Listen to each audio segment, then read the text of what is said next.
우리가 여름을 한번 재정의할 필요가 있습니다. 대부분의 바캉스가 여름을 중심으로 있는 것은 이 여름이 꼭 노는 시간만이 아니라 막 노는 시간만이 아니라 우리에게 정돈의 시간이 될 수 있기 때문입니다.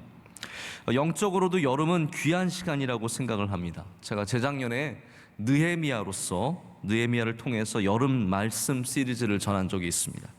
아쉽게도 올해는 온라인 예배로 전환이 되면서 제가 할 수가 없었는데 굳이 제가 여름 시리즈 말씀을 전한 이유는 이렇게 여름이 오히려 이런 복잡하고 혼란스러운 삶에서 중심을 아주 잘 잡을 수 있는 좋은 기회라는 생각이 들었기 때문입니다. 그래서 산상성회가 여름에 있고 수련회가 여름에 있어서 우리로 하여금 하나님께 다시 집중하게 하는 은혜를 허락해 줍니다. 그래서 오늘도 여러 가지 이 복잡한 세상에서 어떻게 우리가 영적인 질서를 가질 수 있는지 이 창세기 창조의 말씀을 통해서 은혜를 사모하며 나아가기를 원합니다. 창조의 서사입니다. 우리가 오늘 창세기 1장 1절부터 5절까지 말씀을 들었는데요, 이 얼마나 위대한 시작입니까? 오늘 말씀은 세상이 어떻게 시작되었는지 가장 근원적인 서사를 우리에게 보여주고 있습니다. 그래서 이 1장의 창조의 말씀은 역사적인 고백이면서 한번 생각해 보시죠. 이게 역사적인 고백입니다. 또한 창조주 하나님을 찬양하는 말씀이기도 하고 동시에 하나님께서 어떠한 분이신지를 우리에게 보여주는 굉장히 아름답고 신비한 말씀입니다. 우리는 이 앞에 설 때마다 우리가 알 수 없는 온 우주의 시작과 각 생명의 기원에 대한 경외심을 갖게 됩니다.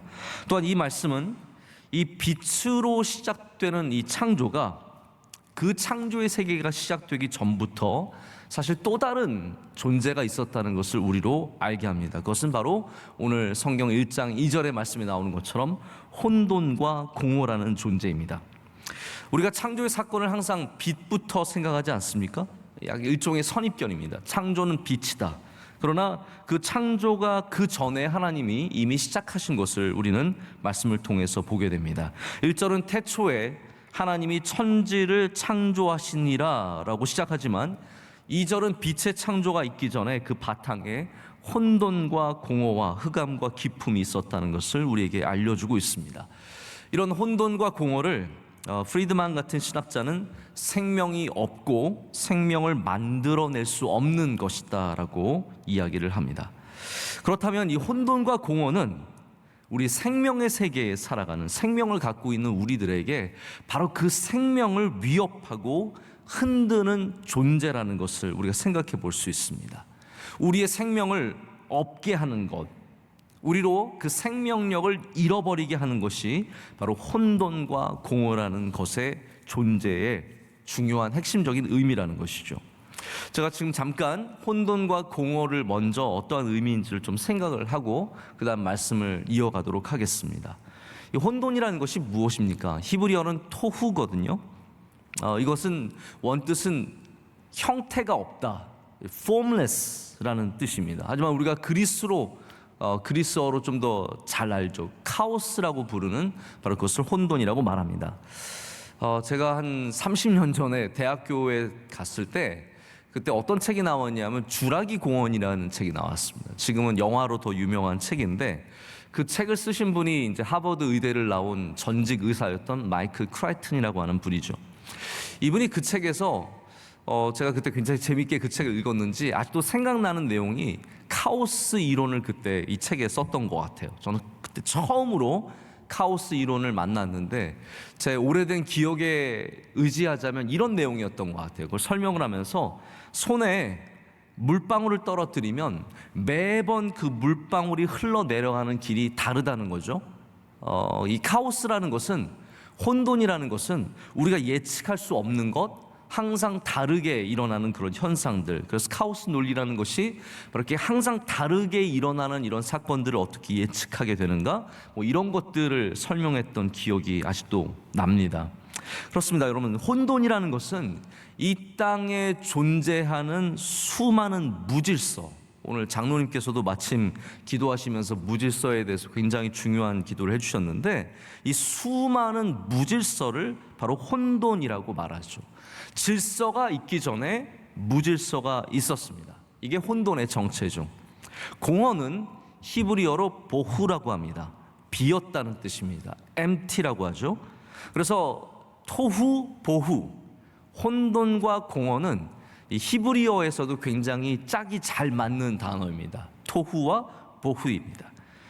이 공허라는 단어가 구약 성경에 자주 쓰이는 게 아닙니다. 딱 한 번 더 쓰입니다. 예레미야서의 4장에 보면 이 땅이 다시 창조 전의 세계로 다시 돌아가는 모습들을 보여주면서 혼돈과 공허라는 단어가 다시 쌍을 이루어서 짝을 이루어서 나타나게 됩니다.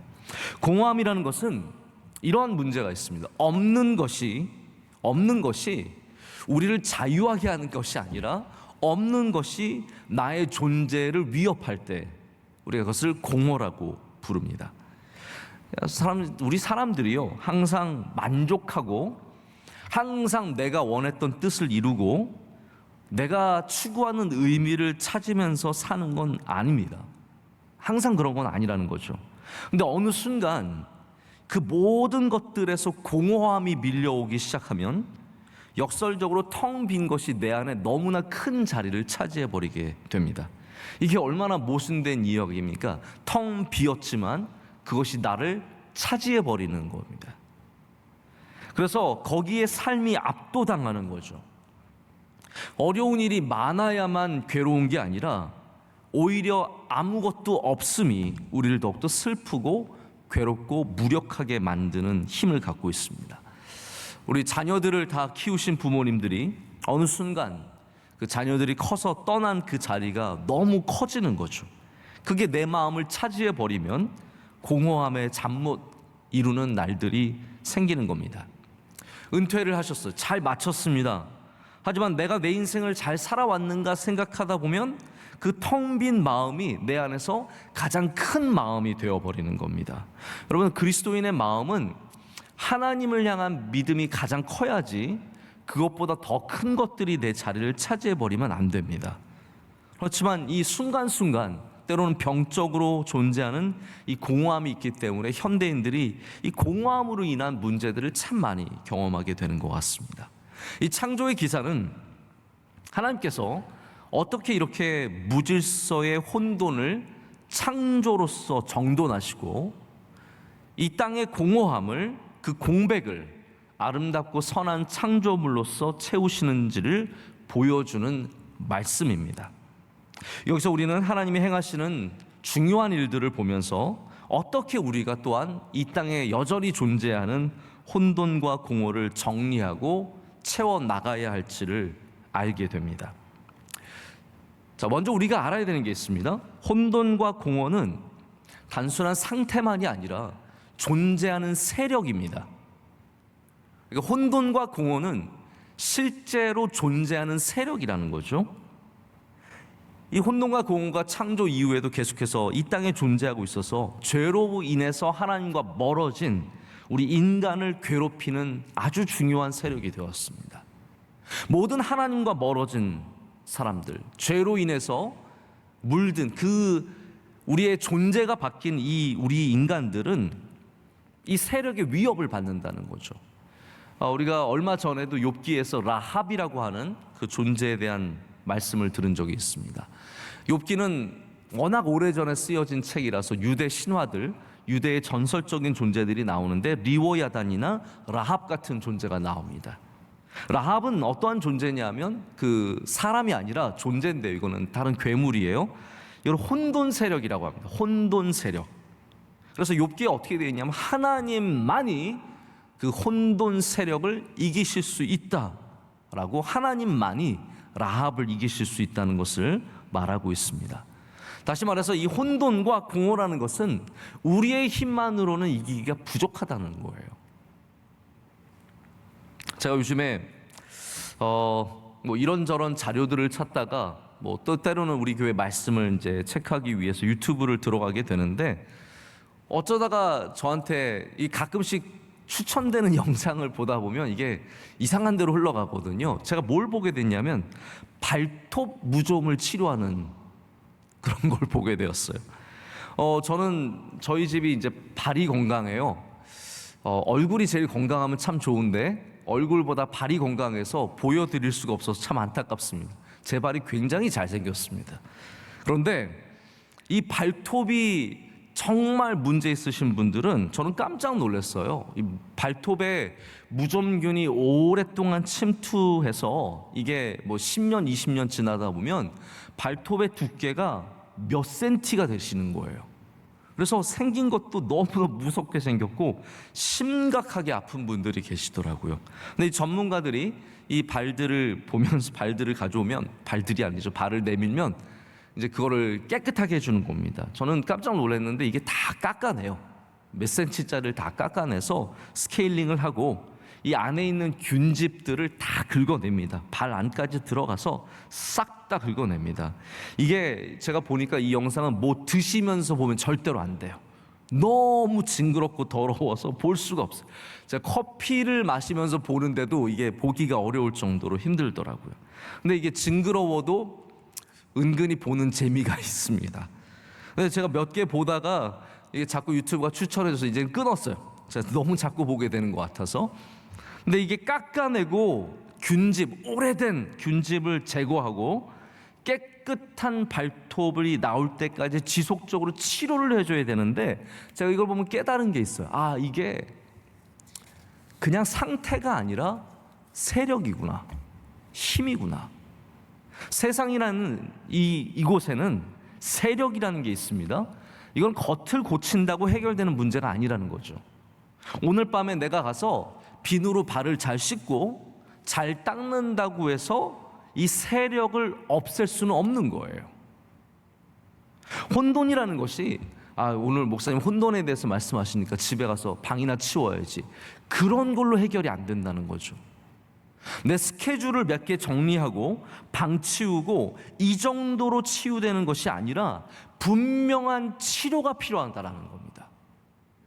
혼돈과 공허에는 치료가 필요한데, 우리를 치료해 주실 수 있는 분, 라합과 리워 여단을 물리치실 수 있는 분, 혼돈 속에서 질서를 창조하시고 공허 속에 창조물을 채우실 수 있는 분은 하나님밖에 없으시다는 거죠.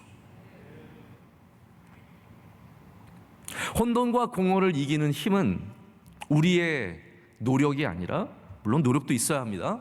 그러나 근본적으로는 치료의 대상이며 그것을 이기는 힘은 말씀이라는 겁니다. 할렐루야. 창세기 1장과 요한복음 1장은 사실 굉장히 비슷한 구조를 갖고 있습니다. 말씀이거든요. 하나님께서 말씀으로 이 땅을 창조하셨고 그 말씀이 육신이 되어 우리 가운데 오셨습니다. 혼돈과 공허가 있는 곳에 하나님께서 말씀으로 질서를 창조하셨고, 죄악이 가득한 이곳에 예수님께서 말씀이 되셔서 오셨습니다. 이게 창세기와 요한복음이 같은 구조를 갖는 이유입니다. 이게 하나님께서 일하시는 방식이라는 겁니다. 그렇다면 당연히 우리의 혼돈과 공허 안으로도 하나님의 말씀이 들어와야 하고, 그 육신이 된 예수 그리스도께서 들어오셔야 합니다. 우리가 왜 말씀을 들어야 합니까? 이 땅이 혼돈의 세상이기 때문이에요. 우리가 왜 기도해야 합니까?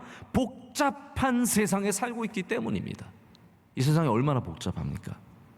인생이 복잡할수록 더욱 말씀을 의지해야 하고, 많은 것을 선택해야 하는 사람일수록 기도를 더 많이 해야 합니다. 그 혼돈을 향한 답은 말씀, 살아계신 말씀, 예수 그리스도밖에 없기 때문입니다. 예수님께서 행하신 많은 이적들이 있지만, 한 번은 예수님께서 주무실 때, 배를 타고 주무실 때 풍랑이 온 적이 있습니다. 그때 제자들이 그 풍랑을 이겨내 보려고 갖은 노력을 다했지만 감당할 수 없어서 예수님을 깨웠고, 예수님께서 말씀으로 잠잠하게 하신 일을 성경은 기록하고 있습니다. 풍랑은 여러분 혼돈의 대명사입니다. 지금도 우리가 어느 정도 기상을 예측하지만 풍랑이, 폭풍이, 돌풍이, 허리케인이, 토네이도가 어떻게 생긴지를 정확하게 예측할 수가 없습니다. 데이터를 통해서 조금은 알 수 있지만 바람을 우리는 여전히, 아무리 과학기술이 발달했지만 바람을 우리가 절대로 알 수 있는 게 아닙니다. 지금도 미국에서는 수많은 토네이도가 완전 집을 삼켜버리고 사람들의 목숨을 빼앗아 갑니다. 이렇게 발전한 나라가 토네이도를 감당을 못합니다. 풍랑이라는 것은 왜냐하면 예측이 불가능하기 때문입니다. 어느 정도만 가능하죠. 그래서 풍랑은 바로 혼돈을 의미합니다. 그런 혼돈 속에 있는 제자들, 이 혼돈이 우리 삶에 확 닥쳐오면 우리는 감당을 못하는 거죠. 예측할 수 없는 혼돈이 우리 삶을 덮쳐버리기 때문에 감당이 안 되는 겁니다. 그런데 예수님께서 너무나 담담하게 일어나셔서 풍랑을 꾸짖으시고 잠잠하게 하십니다. 어떻게 하십니까? 말씀하시죠. 잠잠하라 말씀하십니다. 여러분, 우리는 이 사건을 통해서 예수님의 능력의 크기를 알게 됩니다. 하지만 동시에 이 말씀은 이 여전히 창조 세계에 혼돈이 존재하고 있다는 것을 보여주면서 그 혼돈을 잠재우는 것이 다른 것이 아니라, 제자들의 노력이 아니라 예수님의 말씀인 것을 우리에게 가르쳐주고 있습니다. 혼돈을 잠재우는 것은 살아계신 말씀이라는 거죠.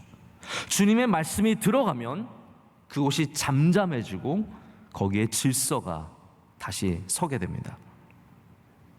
어제 새벽 예배 때, 우리 토요일 새벽을 깨우는 가정 예배 때 우리 대학부 섬기시는 한 집사님 가정이 간증을 해주셨습니다.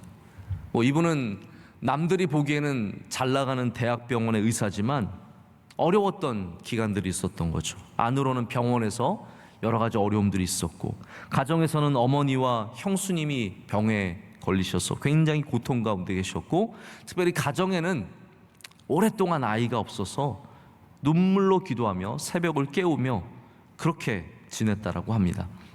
그런데 아이를 놓고 기도하는 가운데 원로 목사님께 기도를 받았대요. 목사님께 기도를 받고 목사님 기도를 마치신 다음에 평안해라 그렇게 말씀하셨는데, 그 말씀이 이게 다가온 거예요. 내 안에 들어온 거예요. 이 혼돈이 많은 복잡한 이 마음속에, 괴롭고 힘든 이 마음속에 평안이라는 단어가 던져졌는데, 순식간에 그 수많은 아픔과 기다림과 어려움이 정리가 되면서 마음이 평안으로 채워졌다는 그런 간증을 해주셔서 우리가 참 많은 감동을 받게 되었습니다. 여러분, 우리 삶이 아무리 복잡하고 혼돈으로 가득해도 하나님의 말씀, 빛이 있으라 라고 말씀하시면 그 전에 없었던 것들이 바로 우리 안에 창조될 줄로 믿습니다. 여러분, 창조는 그거거든요. 하나님의 창조의 능력은 전혀 없는 것을 우리 가운데 있게 하시는 능력입니다. 내가 가질 수 없는 것을 우리 가운데 심어주시는 능력입니다. 그래서 다윗이 뭐라고 말합니까? 정직한 영을 창조해달라고 말합니다. 왜냐하면 나는 정직한 영을 가질 수 없기 때문이죠. 그 혼돈의 삶 속에, 그 밧세바로 인해서 엉망진창이 되어버린 그 혼돈의 삶 속에 주님, 내 안에 정직한 영을 창조하여 주시옵소서 기도하는 겁니다. 이게 창조의 힘입니다. 그것이 말씀으로 인하여 생긴다는 것이죠. 하나님의 창조 역사는 어떤 힘과 노력으로 하신 것이 아니라 오직 말씀으로 행하셨습니다. 우리 안에 혼돈의 자리에 하나님의 말씀이 떨어져야 할 줄로 믿습니다. 그럴 때 거기에 질서가 생기고 그 질서가 30배, 60배, 100배의 열매를 맺게 될 줄로 믿습니다. 우리는 혼돈 사회에 살아가고 있습니다. 이 시대는 더욱더 많은 가능성들을 가지고 거대한 혼돈 사회를 만들어 버렸습니다. 우리가 골라야 하는 게, 우리가 선택해야 하는 것이 너무 많습니다. 이 혼돈이라는 것은 이 많은 것들이 혼란스럽게 질서 없이 무질서하게 배열되어 있는 상태거든요. 아이스크림 전문점들이 있습니다. 제가 말하는 아이스크림 전문점은 고급 그런 아이스크림을 말하는 게 아니라 우리가 먹는 쭈쭈바 같은 거를 막 모아서 파는 곳이 있습니다. 한번 거기 가보십시오. 아이스크림이 종류가 너무 많습니다.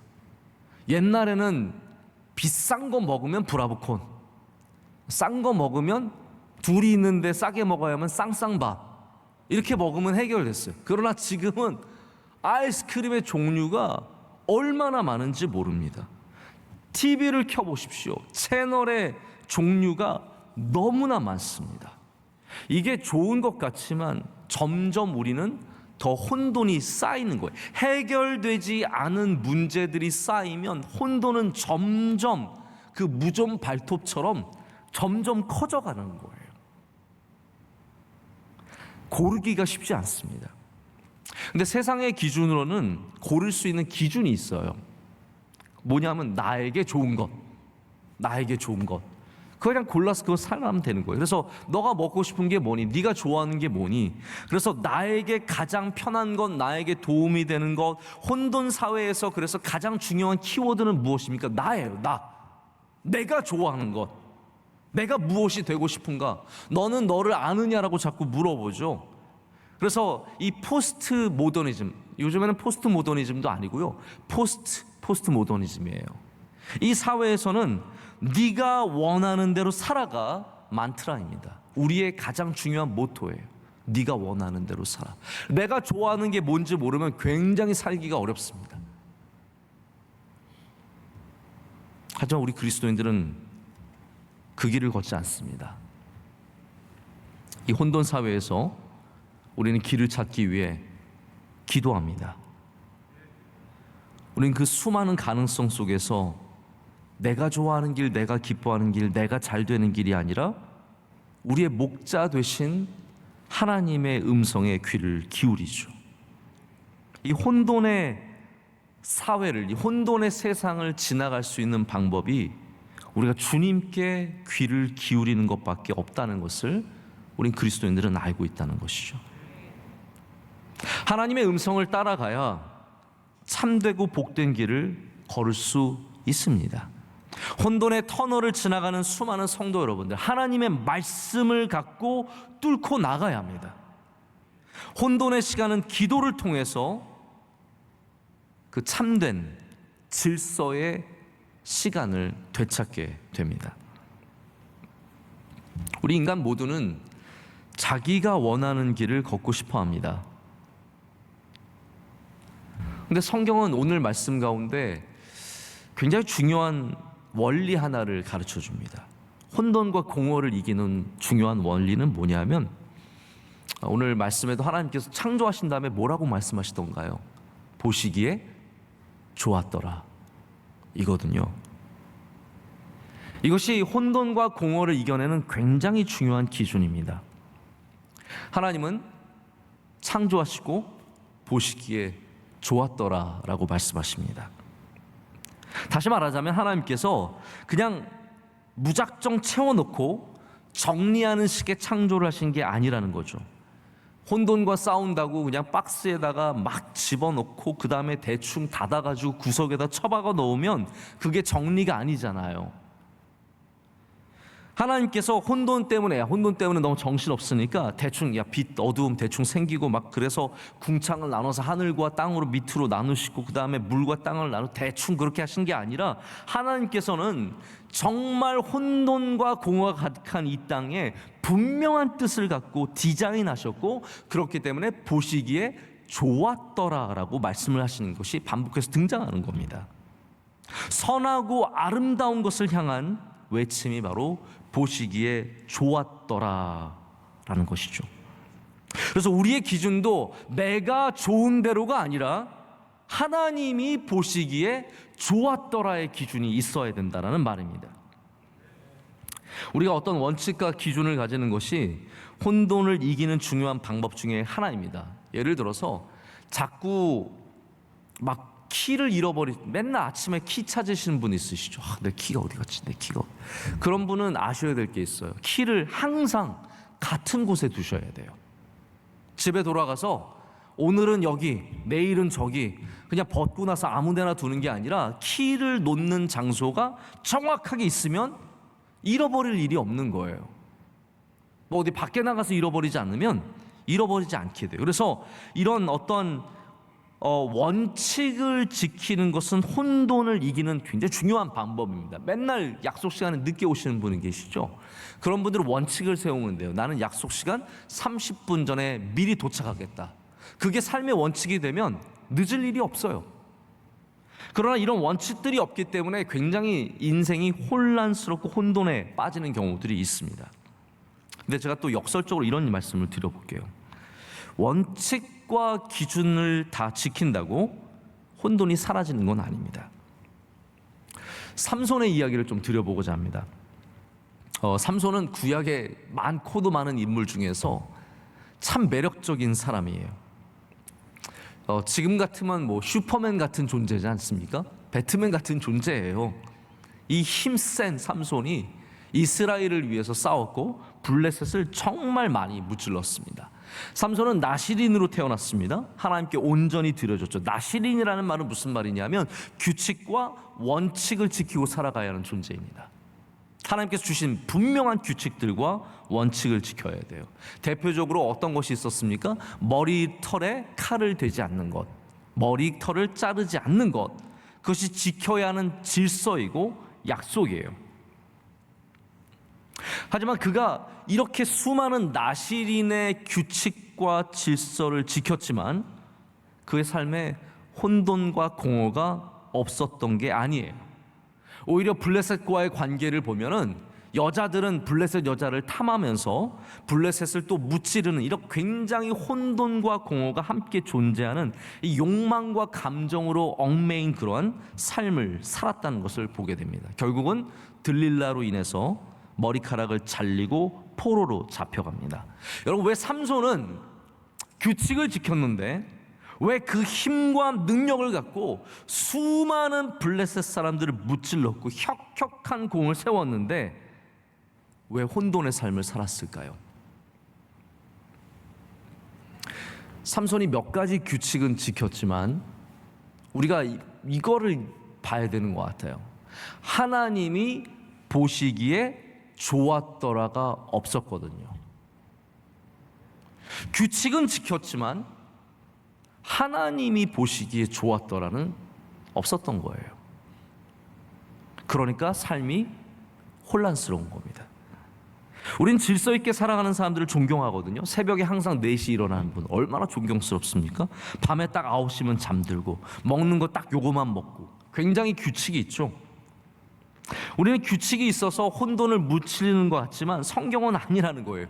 혼돈과 공허를 이기는 힘은 단순한 규칙만으로 안 된다는 거죠. 하나님이 보시기에 좋은 삶을 살아야 정말로 혼돈과 공허를 이길 수 있다라고 말합니다.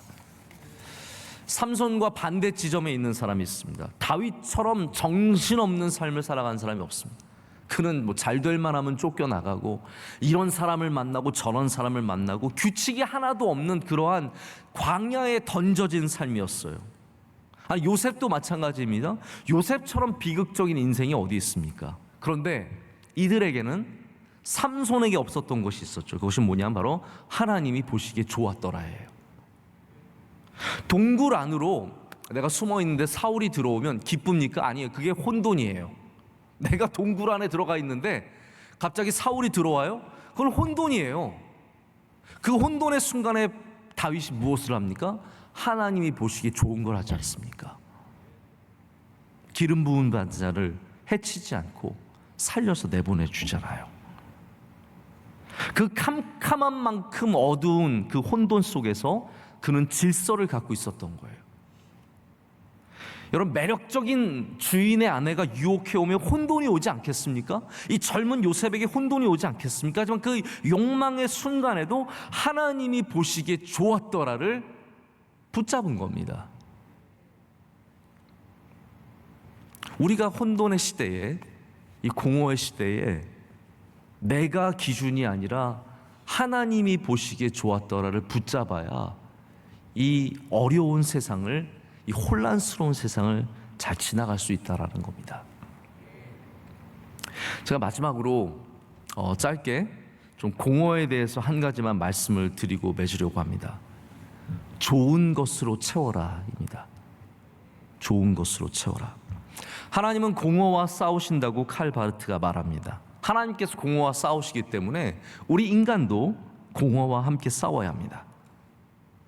하나님께서 이 세상의 모든 허무한 것들, 공허한 것들과 싸우시며 경고하시죠. 공허한 우상과 공허한 물질과 공허한 자리와 공허한 관계를 경고하십니다. 그리고 예수 그리스도를 따르는 우리들에게 참 가치 있는 것, 아름다운 것으로 채워주시기를 원합니다. 자, 창조의 사역에 하나님께서는 첫째 날부터 셋째 날까지 나누는 질서를 만드시는 바로 혼돈과 싸우시는 일을 합니다. 그 다음부터는 생명을 만드시고 채워가시는 일을 합니다. 그것이 바로 공허와 싸우시는 일입니다. 창조는 두 가지로 나뉘는 것이죠. 혼돈과 공허와 싸우시는 하나님의 모습이 나오는데, 그 공허는 반드시, 공허의 문제는 그냥 뭐 약을 먹고 그러야 되는 부분들도 있겠지만, 우리가 좋은 것으로 채우면 공허의 문제가 해결이 된다라는 것이죠. 우리에게 잘 알려진 카일 아이들만, 팬인가 제자인가를 쓴 카일 아이들만의 또 다른 책이 있는데, 나의 끝 예수라는, 예수의 시작이라는 책이 있습니다. 나의 끝 예수의 시작. 여기서 이분이 어떤 부분을 지적하냐면, 현대인들은 공허를 바쁨으로 채운다라고 말합니다. 뉴욕타임즈에 어떤 기사가 났냐면, 현대인들이 바쁘다라고 말하는 것이 결국 무슨 얘기냐? 여러분, 바쁘다라는 게 무슨 말일까요? 나 중요한 사람이야 라는 뜻이래요. 나 바빠. 그래서 많은 분들이 꼭 저에게 그런 질문을 하세요. 목사님 바쁘시죠? 그게 무슨 의미일까요? 당신 괜찮은 사람이죠? 라는 뜻이거든요. 저 안 바빠요. 저 별로 안 중요한 사람이고 저 안 괜찮은 사람인가 봐. 저 그렇게 바쁘지 않습니다. 현대인들은 바쁨을 자랑으로 여기고, 저 여기 굉장히 전적으로 동의하는 부분이 있습니다. 여러분, 공허함을 자꾸 바쁨으로, 일로, 밖에 나가는 것으로, 무엇을 하는 것으로 채우지 마시고, 여러분 좀 좋은 것으로 채워볼 생각을 해보세요. 할렐루야. 이 여름에 너무 목말랐어. 좀 뭐 좀 채워야지. 여행을 가야지. 물론 저는 여행 가는 거 절대로 반대하지 않습니다. 여러분 괜찮아요. 그런데 이게 자꾸 그 공허함을 그런 걸로만 채우려고 하면 절대로 채워지지 않는다는 사실을 아셔야 돼요. 예수님께서 사마리아 여인에게 뭐라고 말씀하셨습니까? 요한복음 4장 14절을 보면, 내가 주는 물을 마시는 자는 영원히 목마르지 아니하리니 내가 주는 물은 그 속에서 영생하도록 솟아나는 샘물이 되리라. 아멘. 주님이 주시는 생수, 예수 그리스도로 우리를 채워야 목마르지 않는다는 거예요. 그 공허가 채워진다라는 겁니다. 제가 10여 년 전에 미국에서 돌아오면서 미국에서 쓸만했던 가구들은 그냥 다 가져왔어요. 제가. 왜냐하면 한국 와서 또 뭐 침대를 사고 뭐 이런저런 걸 사는 게 너무 복잡한 일이라서 의자들, 뭐 소파, 침대 그냥 다 가져왔어요. 식탁도 가져와서 지금까지 계속해서 써왔습니다. 별 문제 없이 써왔는데, 이게 다 한 15년 뭐 이 정도 된 가구들이거든요. 20년도 된 가구들도 있고. 근데 점점 이제 앉는 것들, 눕는 것들에는 문제가 생기더라고요. 침대가 저희를 지탱을 해주지 못하고, 그래서 어쩔 수 없이 이번에 저희 가정에 이제 침대와 소파를 새로 바꾸게 됐어요. 이게 정들었던 가구를 바꾸자니 막 정말 되게 아쉽고, 저희 첫째 아들은 막 버리지 말라고 막 울고 그러더라고요. 그 다음날 새 침대에 얼마나 기분 좋게 눕는지 저희 아들이, 제가 그래서 너 참 잘 변한다라는 생각을 했는데, 이번에 제가 소파를 구하면서 배운 게 있어요. 내장재가 중요하다면서요. 저는 그냥 예쁘면 다 좋은 소파인 줄 알았는데, 그 안에 뭐가 들어가 있는지가 굉장히 중요하대요. 우리가 참 오랫동안, 우리 대한민국 사람들이 다 그랬던 것 같습니다. 겉을 중요하게 여기는 삶을 참 오랫동안 살았어요. 그래서 한국은 겉은 화려해도 안은 부실한 것들이 참 많았어요. 근데 좋은 사인은 이제 한국도 많이 변해가고 있어요. 겉이 중요한 만큼 안도 중요하다는 것을 사람들이 알아가는 과정 속에 있다는 생각을 해보게 됩니다. 여러분, 우리가 겉만 바꾸다 보면 겉만 계속해서 아름답게 가꾸다 보면 우리의 안을 들여다볼 기회가 별로 없습니다. 근데 여름이라는 시즌이 사실 우리 겉과 굉장히 깊은 관련이 있거든요. 내가 어떠한 사람인지, 화려한 것, 아름다운 것, 멋진 것, 이런 것들을 많이 보여주기를 원하는 시즌입니다. 하지만 우리 그리스도인들은 오히려 역설적으로 이 여름을 우리의 안을 더 채워가는 시즌으로 삼아야 합니다. 할렐루야. 우리가 좋은 음식으로 안을 채우기를 원하듯이, 건강한 음식을 먹기를 원하듯이 우리 안에 좋은 것들로 채워야 해야 돼요.